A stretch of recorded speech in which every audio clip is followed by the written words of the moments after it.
TPCSI fans, you want to revolutionize your sports investing habits? Allow me to tell you about WagerWire. WagerWire is an app that helps you become a superior bettor by allowing you to sync all your sports books and track all your bets in one place. See your current action, your betting history, and stats. You could also sign up for sports books and collect bonus offers. Follow them at WagerWire on X, as it's the best account on the platform. Head to App Store or Play Store now and search WagerWire and download the app.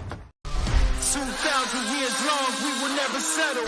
Hard days, no way, with a heavy metal. No time, no fail, won't stop here. Like a torch to a flame when it burns hot. We won't stop. Come on, baby, higher. Like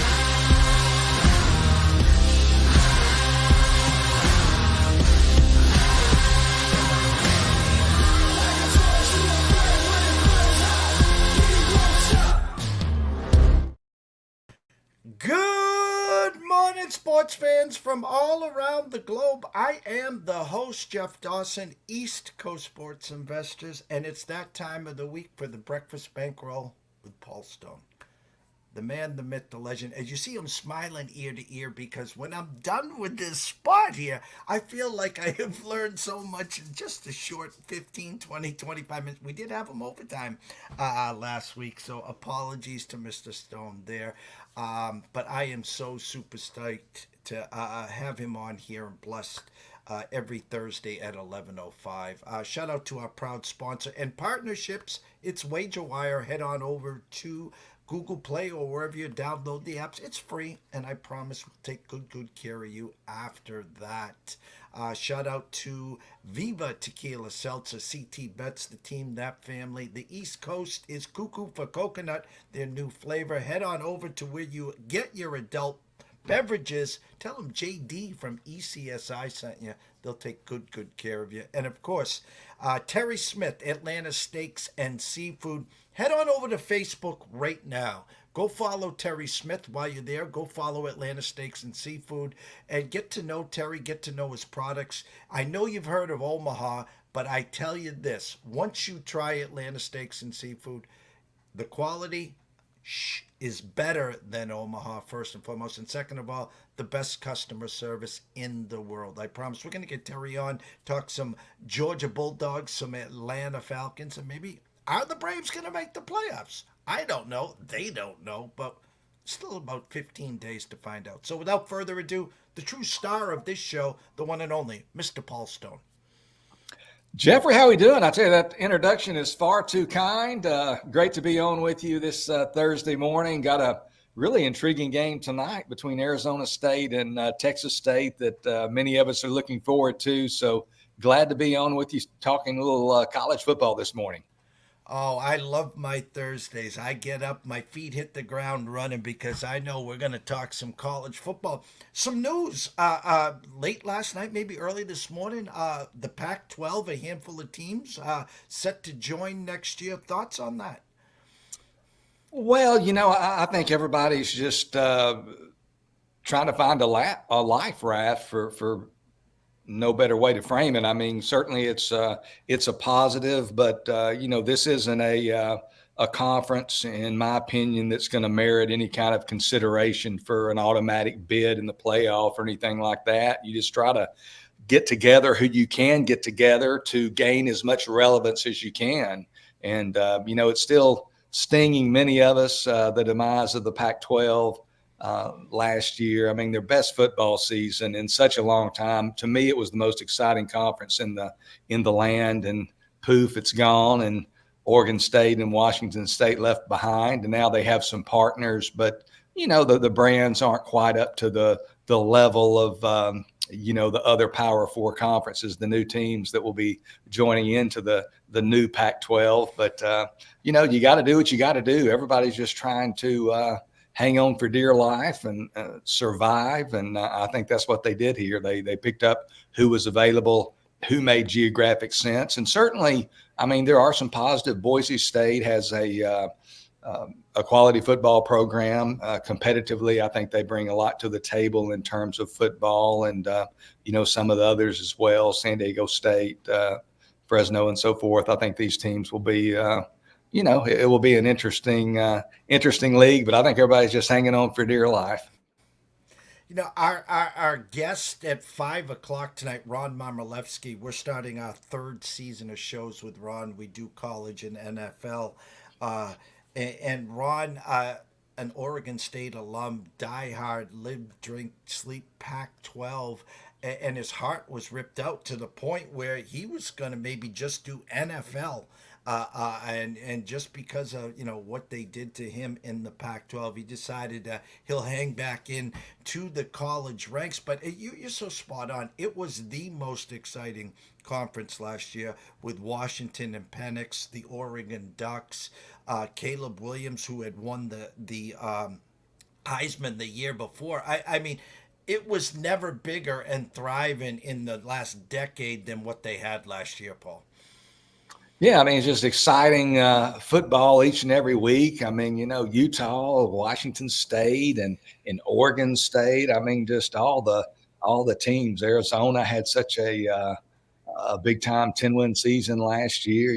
They kind of emerged, and just a great league. And sad to see it go. All these changes. I don't think there's a whole lot of foresight. I don't think they really evaluate the consequences. I think they just see all this movement and all this change. And, I call it the NFLization of college football. We're just moving to two power conferences, and everybody else is going to kind of just battle for the scraps. And I don't think it's healthy. It's not what the sport has been historically. I hate to see the disparity between the haves and the have-nots getting greater and greater each year. It kind of takes away from it. But, at least there, we had an upset. Not that I'm a Notre Dame hater or anything like that, but I do like to see the little guy win. And I think that's what draws many of us to college football as well. And we did have one of those big upsets last week with Northern Illinois as a 4-touchdown underdog, shocking Notre Dame in South Bend at Notre Dame Stadium. So at least we have hope that there's still that element of, beauty that attracts many of us to college football, the possibility of David taking down Goliath.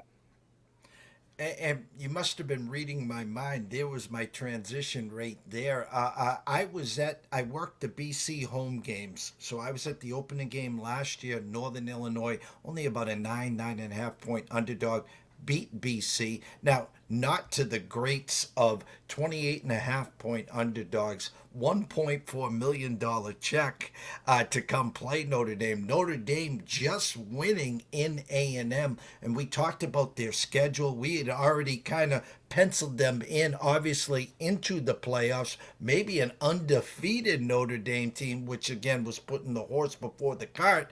Now one of these spots, Paul, where another hiccup like this, and they're definitely outside looking in.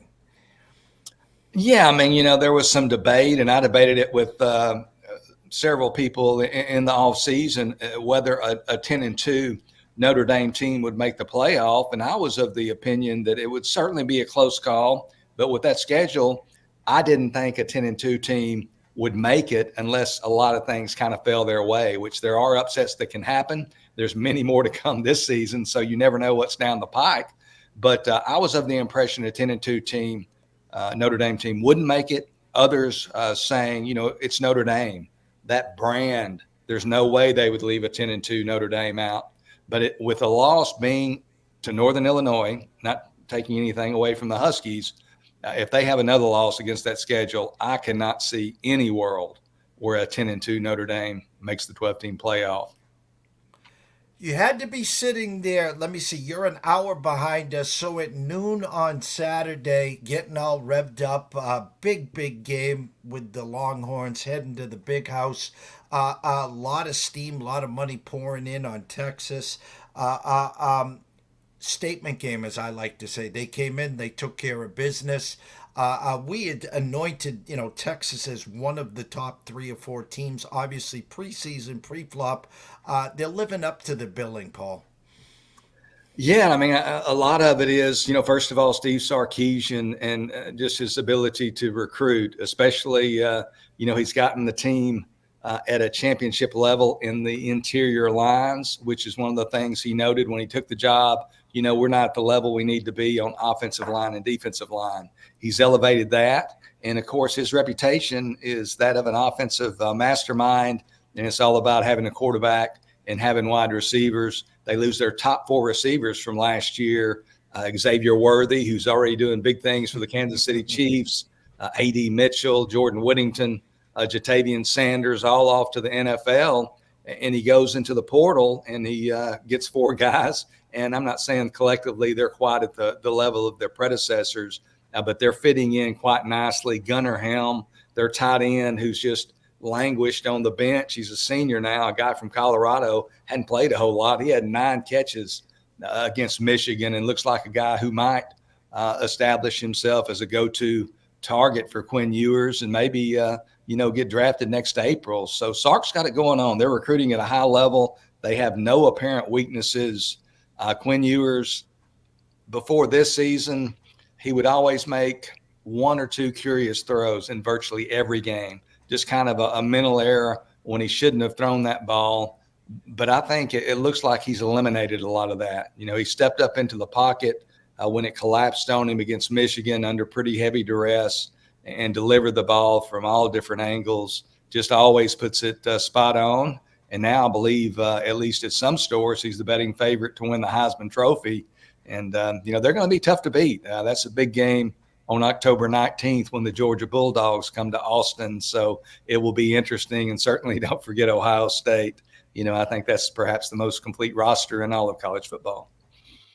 We knew before the season started, Paul, that the SEC, like it always is the Conference of Champions currently. We knew Big Ten with the addition of Pac-12, that would be definitely, Ohio State was the top of that. Michigan obviously was going to be a drop down. Let's see what UCLA, Oregon, USC do. My question to you is, are you buying or selling right now the Tennessee Vols? And 2 impressive wins. It looks like both sides of the ball cooking with Crisco. The SEC, we know Georgia, we know Alabama, we know Ole Miss. Is it Tennessee after those 3, or are you starting to get them closer up into the Ole Miss range? I think, Jeffrey, they might be pulling into that Ole Miss range. I mean, and everybody knows about Josh Heupel and his offense and his quarterback and fast pace, and they're doing that. I mean, their new quarterback seems to be everything he was hyped up to be. And I think North Carolina State may be a little overrated, maybe not quite as good as we thought they were coming into the year. But 51-10, and what caught my eye was the defense.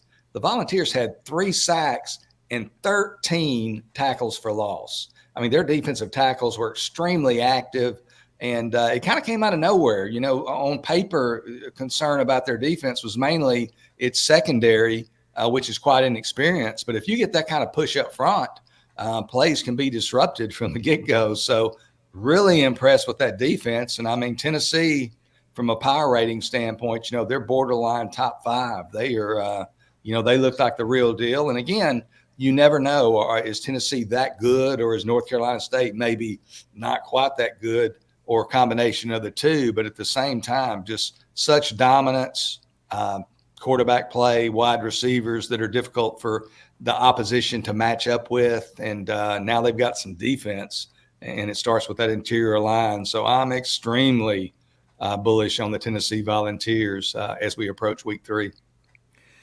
If my memory serves me correct, next week I think they're in Norman to face Oklahoma. If I am wrong, I apologize. Do you have in your power rankings? What is your numbers say right there for like what you would have as an opening number there? I don't have it in front of me, my power rankings, but from memory, as we sit here today, I think it's going to be right around pick. There is a game of the year line out. I think the game of the year markets before the season started, and I might be wrong, but I think Oklahoma was about a 2-point favorite at home there in Norman. And I think now with the adjustments, I think it's going to be around pick. Tennessee might even be favored by 1, but I think it's going to be close to pick. I think the winner of the game is going to be the winner at the betting window on sides as well.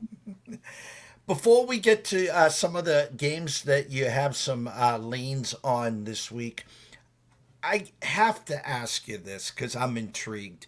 It's Sunday. It's getting close to NFL kickoff, and all the public, the DGens, are running to the window to get their picks, their props, their parlays, and they're all hot and bothered. And I can just see Paul Stone sitting at his desk, getting his all his work in front of him, getting ready for the circa as they release the college numbers. And my question, can you explain that process, being part of that initial onslaught that Jeffrey Benson and Derek Stevens take on Sundays before they release those numbers? Well, from my perspective, I can tell you that my week 4 preparation will begin today. I've got a checklist. It's not, my wife tells me I need to get something on the computer as far as a scheduler. And I've just got a sheet of paper and I just update it. And I've got Monday, Tuesday, Wednesday, a checklist of what I do each day. And I'll start making, I don't like to do this too much because you can get married to the number, but I'll kind of make sides, at least on some of the games. Go ahead and have a side down because there's so much work to be done from the time the games are over late Saturday night. You only have so much time before 10:30 a.m. Pacific rolls around on Sunday when they unveil, the first games there. So you've got to stay ahead of it, if you're doing it right. So I'll go ahead and do some preliminary work on certain games, and I'll certainly tweak those based on their performance this week. But, they put sides and totals up. They release half of them at 10:30 and then the other half at 10:45. And, I've got the rotation, up and down on your computer. You're in a much better spot from a standpoint of getting the best numbers if you bet on the app. If you were to be in line, which I've done before, the process of generating tickets and approving bets, you're missing numbers because you can't do that nearly as quickly as you can on the app. And the people that are doing this, that are looking at these numbers, guys like Brad Powers and others who've been very successful handicapping college football through the years, they're seeing the same things that Paul Stone is. So it's like going into a department store with a huge sale and they open the doors and everybody just starts running and you got to decide which aisle you're going to go to first. So I've got in my mind, I've kind of got a scripted, much like a team would have an offensive coordinator might have scripted plays for the first 2 series. I've got listed maybe 5 or 6 games in order of priority for me to look at those games first. So I'll scroll down. I'll know it's going to be about 2/3 of the way down. So I'll go to that game.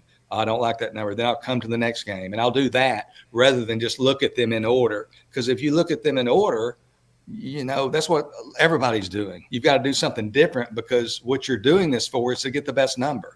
You don't want to be betting on Sunday morning at 10:30 and getting the same number or a inferior number than what you could get Tuesday or Wednesday. That doesn't make any sense. So we're trying to get the best of the number and oftentimes do. So that's a little bit of it, but it's fast paced. It's quick. It's, I'm not really a Jeopardy fan or don't watch it, but you just got to push that buzzer. You better be quick to the buzzer. You better push it. And sometimes, I'll put a total in under 56.5 and it'll come back to me. The line's changed to 54, 2.5 points because somebody bet the max that they highly respect and they quickly acknowledge, man, our number was off. We got to go, we're going down. And so it's fast paced. It's much like, being a day trader or whatever. You just got to have a plan, I think, to be as successful as possible at it. And I certainly go in kind of with a scripted formula of which games I'm going to look at first. I've got my buy prices on games. I'm going to take this team if it's this or that. And then, of course, a number of them, you just look at it and you don't have any particular opinion, but you've got a team, one team favored by 11.5, and they come out and they're 16. So you're going to take the 16 in most cases because it's crossed over 13 and 14, and you see some numerical value there. So that's just a little bit of glimpse at how I approach it anyway. Oh, that would be Christmas Eve for me every day. And I always talk about Jeffrey Benson. I always talk about the Circa.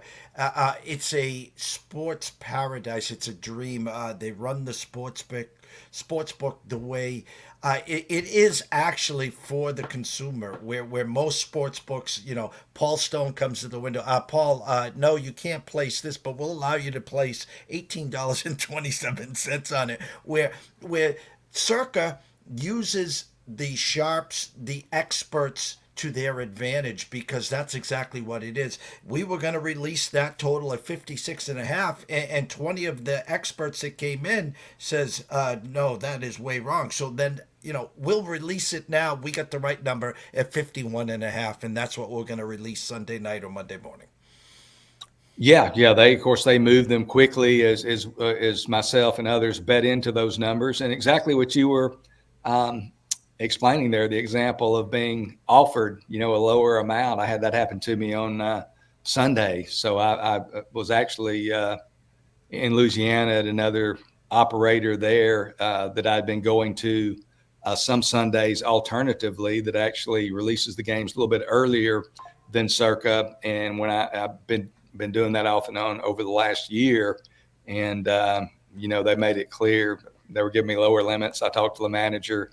He made a couple of phone calls. He said, that's what they're going to do. They're going to start re-offering you, just a couple $100. So they basically showed me the door. So I'll be at Circa this Sunday and for the foreseeable future each Sunday, because like you say, they don't have that adversarial perspective to the customer book relationship. That's just kind of been ingrained, I think, in some of the old timers who've been in the industry for a long time. They just see that's the way you do it. If somebody comes up and they're trying to bet a game, they're trying to screw you. They're a little bit they're a little bit shady. You don't really treat them with respect like a customer, like in most industries or businesses. But Circa, they apply the same principles of good consumer relations that you would see in other businesses and other industries. They treat you well. They ask what they can do for you, and what the line is, what the limits are up front. That's a real big plus to most bettors. Just tell us what the limits are and let us bet the limit. If it's low, if it's too low, maybe we won't bet it. Maybe we won't give you our information, quote unquote, but at least we know. And you go to some books and you say, how much can I get on this game? Well, who are you going to bet?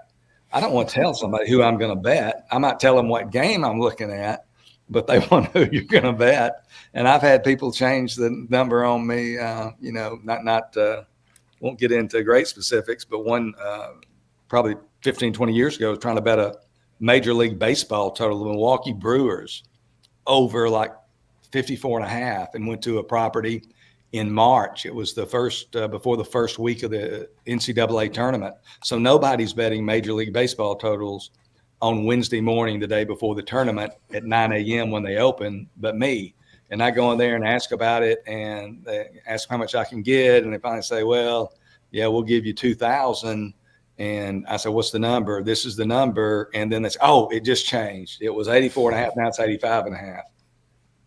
And I'm like, it didn't change, So, they unfortunately, that kind of stuff is taking place. And it's, I have no doubt in my mind that they just changed it on air to give me a less favorable number. And, those kind of hijinks have been part of the trade through the years with many properties, certainly not all. You don't want to lump everybody in there. But Jeff and Derek and Mike Palm and all the guys at Circa, they certainly try to have great rapport with their customers and offer a fair product, a product that people understand and that's clear. And you take your shot. If you win, you go up to the window and they pay you with a smile and no hard feelings. They don't, they don't try to short you or make you bet again or anything. And if you lose, it's big boy stuff. You load up and you try again. We got 4 games that we're going to break down with the standing room only right now, Paul. We're going to go to a 30-second commercial. When we come back, we're going to break down your 4 plays right for you. So we'll be right back with Paul Stone. If you haven't followed Paul Stone, head on over to Twitter at Paul Stone Sports and take a look at his website. I think this is the guy you might want to be a part of for the rest of the season and beyond. So we'll be right back. ECSI fans, you want to revolutionize your sports investing habits? Allow me to tell you about WagerWire. WagerWire is an app that helps you become a superior bettor by allowing you to sync all your sports books and track all your bets in one place. See your current action, your betting history, and stats. You could also sign up for sports books and collect bonus offers. Follow them at WagerWire on X, as it's the best account on the platform. Head to App Store or Play Store now and search WagerWire and download the app. We're back. Paul's got 4 games he wants to break down today. And Paul, the first game that we're going to go to, I am a banana in the tailpipe guy. And you got me once, but you're not going to get me again. And I'm going to go to our BC Eagles here, 2-0. Ranked 24th, Bill O'Brien, excuse me. Oh, Jim O'Brien, the basketball coach there. Bill O'Brien. 2-0. Obviously, we remember the 16.5-point underdogs at Tallahassee. Florida State opening game. Then they play a Duquesne game. We were there. 42-0 at halftime. I think 58-0 final. Travel to Missouri. You and I talked about Missouri. Both sides of the ball, high-octane offense, great defense, SEC powerhouse. And I had a number in my head, Paul, before I saw the number early in the week. I had 9.5, maybe 10.5. Whenever I saw the number, I'm having flashbacks to Tallahassee. I had Florida State that game. So now they're telling me I better run to the window and get this BC Eagle team. And there's just this little inkling of mine saying, oh my God, are they going to do it to me again? BC, Missouri, what are you seeing, Paul? Well, Missouri was favored by 17. I think South Point still has 17 there in Vegas, but mostly through the market, we're seeing Missouri currently favored by 16.5. And first of all, talking about that Boston College victory in Tallahassee on Labor Day night, 28-13. Sometimes a team wins a game and there's some turnovers, and maybe they block a punt, and it's kind of a little bit flukish, if you will. There was nothing flukish about BC's victory over Florida State. It was total domination. Boston College ran for 263 yards, 5.1 yards per carry. Florida State only 21 yards rushing, only 1.3 yards per carry. So almost 4 yards a carry more on average for BC than Florida State. The longest run in that game, and of course they had to go to the passing game fairly early, did Florida State, but their longest run by a running back against BC was only 8 yards. Uyangale had a keeper for 13 yards, but a running back's longest run was 8 yards. So, when we get these early season results like this, you have to ask yourself, is Boston College that good? Is Florida State that bad? Or is it a combination of the two? And it's probably, the latter. Looking at their opponent this week, Missouri, no question, they're a good football team. They finished number 8 in the AP final poll last year. After the bowl games, they beat a watered-down Ohio State team, to be sure. Nothing, no fault of Missouri. They dominated the game, very impressive. But I'm not sure, even though offensively they're still revved up, I'm not sure this year's Tiger team is as good as last year's, and it's mainly because of defense. They've shut out both their opponents. But we really, I don't know what you find out by playing Buffalo, which is one of the 10 or 15 worst FBS teams in the entire 134-team FBS structure, and then FCS Murray State. I love the Racers, but they were 2-9 last year in the FCS, so they're not very good either. Neither of those teams scored against Missouri, but this Missouri team had 5 defensive players selected in last spring's NFL draft. And of those 5 draftees, 3 of them in the first 3 rounds. Their defensive end, Darius Robinson, went in the first round. They had a cornerback, Ennis Rakestraw, went in the second round. And then linebacker Tyron Hopper went in the third round. So they lost some big-time players up front. So I'm not sure that bodes well going up against a little bit higher caliber opponent now in Boston College. So, Boston College has shown us what it can be with its upset of Florida State. We know Missouri's got a lot of talent. They've got a great quarterback in Brady Cook, arguably the best receiver in college football in Luther Burden. They're really revved up offensively, but we still don't know exactly who they are. It's a new season. They really hadn't played anybody, and we've talked about him often, and I know you know him well, being there in the Boston market. But Thomas Castellanos, I mean, this guy, if he cuts those turnovers out, which he has so far this year, I think maybe he's only had one. He was one of 3 quarterbacks last year to pass for over 2,000 yards, rush for over 1,000. Last year, Missouri gave up some big yardage to Jaden Daniels running the football, and Matt Castellanos do the same to the Tigers tomorrow or on Saturday. I think he's got to be a threat in the running game. But 16.5 points, a lot of points. I think BC can keep it within 2 touchdowns and maybe even single digits on Saturday in Columbia. I love where your eyes are here. BC already went ahead. Next Saturday was a noontime kickoff. They have now changed that to 8 p.m. and it's the red bandana game as they host Michigan State. So if they ever could pull off the shocker here and get to 3-0, hosting Michigan State, upset winner at Maryland last week, the Heights will be howling, Paul, next Saturday. Yeah, that's Michigan State, man. I mean, after a really lackluster offensive showing in its opener against Florida Atlantic, they really looked like they hit another gear. Of course, it's just the second game as a starter for Michigan State's quarterback Aiden Childs, who came over with new coach Jonathan Smith to East Lansing from Oregon State. And Childs looked much better. They've got a big-time true freshman receiver there at Michigan State who caught double-digit balls last week against Maryland. And, man, and of course, being a Boston College guy, I'm sure you'd rather Boston College beat Missouri and come in undefeated. But that's going to be an interesting game regardless. Michigan State as a handicapper, Michigan State going to Boston College, week 4 or whatever, man, that's an interesting handicap. LSU, South Carolina. We know LSU already has a loss on its schedule. Labor Day weekend, of course, in Vegas against USC there. I had a brain fart there.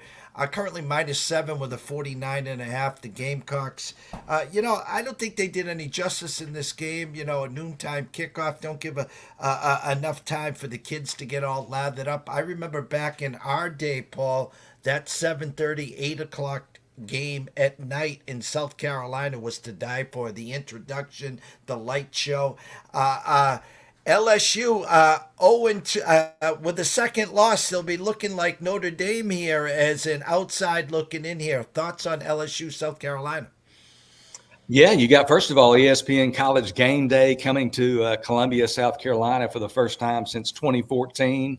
And as you kind of alluded to, if people don't follow college football closely, and I'm kind of relating this to their historic success, which they've had pockets of success, but South Carolina probably has one of the better college football fan bases in all of the sport. I mean, they are just head over heels about those Gamecocks. They've stuck with them through thick and thin, and that's really a great legion of college football fans there, a really underrated fan base. This is LSU's first trip to Columbia, believe it or not, since 2008. LSU's won 7 straight over South Carolina. This South Carolina team, they're raking in a new quarterback in Lenoris Sellers, who right now looks like more of an athlete, more of a runner than a passer. The Gamecocks are 2-0, though. Beat Old Dominion of the Sun Belt and then Kentucky last weekend. And you talk about a team in the SEC that might have some problems, and that's the Kentucky Wildcats. But the offense for South Carolina, they've struggled. They only have a total of 540 yards of total offense in those 2 victories, just averaging 4.2 yards per play. Again, Sellers struggling right now to find his footing. But this is more of a play against road favorite LSU. They lack a running game, to be blunt about it. When you lose playmakers, I mean, you lose Jaden Daniels, who won the Heisman Trophy. You lose wide receivers Malik Neighbors and Brian Thomas Jr. You're talking about 3 guys that were picked on Thursday night. They were among the top 23 picks in the draft, and they don't have the people. Nobody would have the people to replace them, but they just don't have any playmakers who have stepped up yet. So, possibility of rain there in Columbia as well, kind of remnants of Tropical Storm Francine. So I think the 7's a bargain. Give me South Carolina and 7 points. Excuse me. Oh, no problem.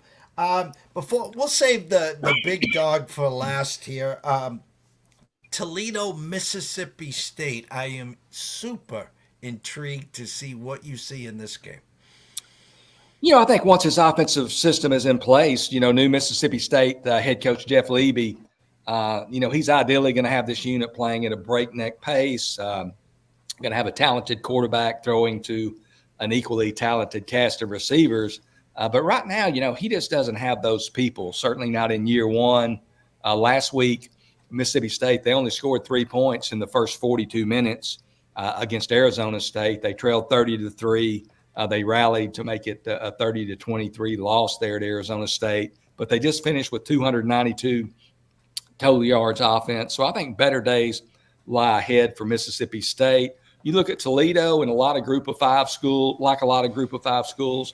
they lost some players through the portal. And one of those players was their all-conference quarterback, DeQuan Finn, who left for Baylor. So they're not quite the team that they've been the last couple of years. I think in 2022 and 2023, they won a total of 20 games. So the Rockets have won a lot of football games there in the MAC. So not quite the same team, but they have a history of competing well against Power 4 teams. Last year, they got the money as a 9-point underdog at Illinois. And 2 years before that, they got the money as a 17-point underdog at Notre Dame. This is more of a position as well against Mississippi State as a double-digit favorite. I just don't think they're quite ready to be laying that kind of wood. Line up to 12 at some stores. I like Toledo plus 12 over Mississippi State. And last but not least, number 4 Alabama travels to Wisconsin. This just looks like David versus Goliath. I mean, the high octane Crimson Tide with Jalen Milroe, Coach DeBoer, just again not going to be able to ever fill the shoes of Mr. Nick Saban, of course, but has come right in and has done an amazing job to say, hey guys, we're all set here. Just trust the process and the system here. I want to say this, a real strong showing opening week. I like to say almost a little grab ass. They played for 3.5 quarters on Saturday, South Florida, a team that they've had problems with, kind of comically, they woke up late in the fourth quarter. The score didn't indicate the game flow there.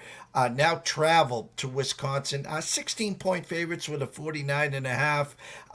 I think you're going to probably get peak performance here from the Crimson Tide. Yeah, they've been at home and home sweet home, and now they have to go on the road. And Kalen DeBoer's done it before. I think he's 107-12 now as a college football coach, so that's pretty good. But things can happen on the road. This Wisconsin team, first of all, have to acknowledge a pair of modest 2-touchdown victories over Western Michigan and FCS South Dakota. Certainly didn't move the needle. Only a total of 55 points scored against those two teams. Tyler Van Dyke, their transfer quarterback from Miami, Florida, he's only passed for a total of 406 yards in those two games, only averaging 6.4 yards per pass attempt. So not very prolific there. But I think Camp Randall's going to be rocking on Saturday. I kind of equate this game to last year. They hosted Ohio State. They were 14.5-point home underdogs in that one, and they covered 24-10. So they kind of, mucked it up a little bit, kept it close, kept it low scoring. And I'll look at this again. I'm going to look at the total here. You look at this Wisconsin team again, 55 total points against Western Michigan and South Dakota, only 5.2 yards per play.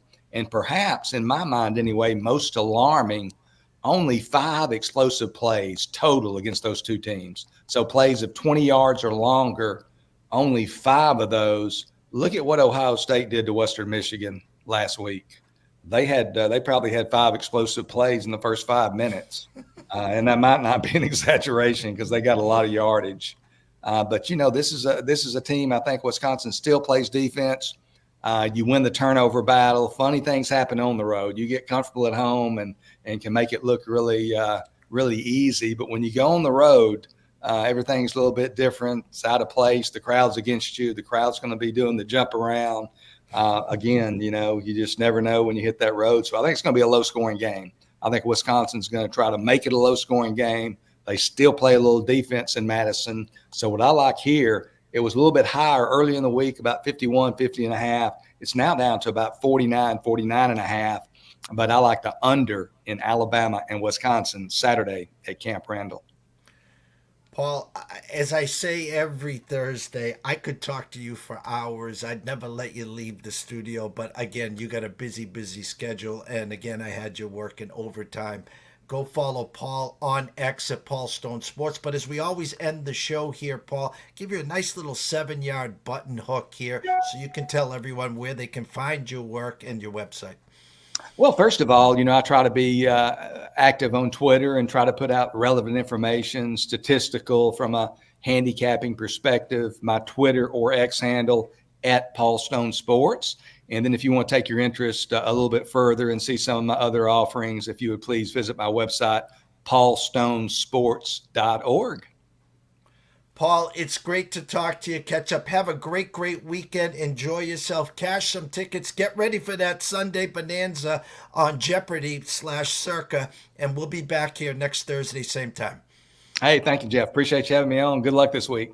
You too. Thank you. The one and only Mr. Paul Stone at Paul Stone Sports. Guys, if you're not following this guy, go check out his website. I promise you, you will win, grin, and profit. The best in the business. Breaking down every team inside and out. One of the privilege to be a part of the Sunday morning sharp action at the Circa, where again he has 15-minute blocks to bet the games before Circa releases them to the public. These are the sharps of the sharps. They're the ones moving the numbers. Circa gives them the numbers, and then these guys are just like a kid in a candy store. Give me this, give me this, give me this, give me this. And then the number moves according to their sharp play, and then they are released later that day. We're going to go to a quick commercial break, and then when we come back, I'm going to wrap up and tell you where to be later today with our shows, and maybe give you a quick little peek on Buffalo, Miami. We'll be right back. 2,000 years long, we will never settle. Hard days, no way, with a heavy metal. No time, no fail, won't stop here. Like a torch to a flame when it burns hot. We won't stop, come on, take me higher.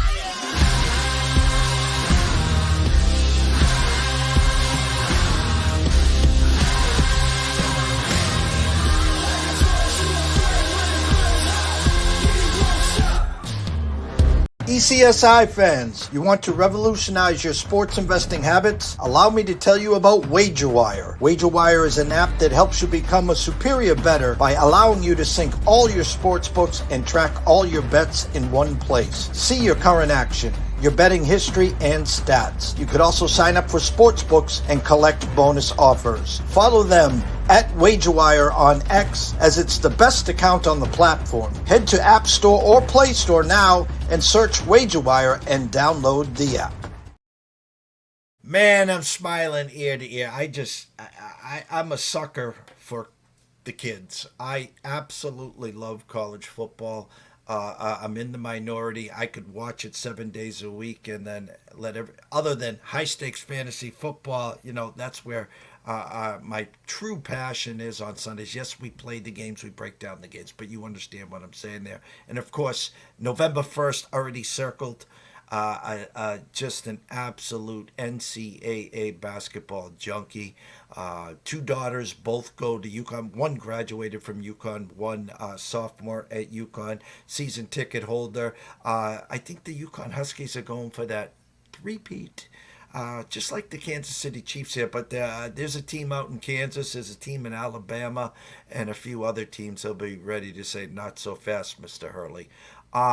Later today at 3:30, schedule change, 3:30, Lou Finicaro at GamLou will be here live in the studio talking Noche, UFC at the Sphere, big card, a big night for the Mexican fighters, as Lou's been talking about that. We'll be down to break down 3 or 4 fights for Noche, UFC 3:30, set the date and calendar for that. And then at 5 o'clock, Ron Marmolewski at Ron Ace Sports. We'll be talking NFL. We'll be talking college football like Ron does, analytically. Just He is special.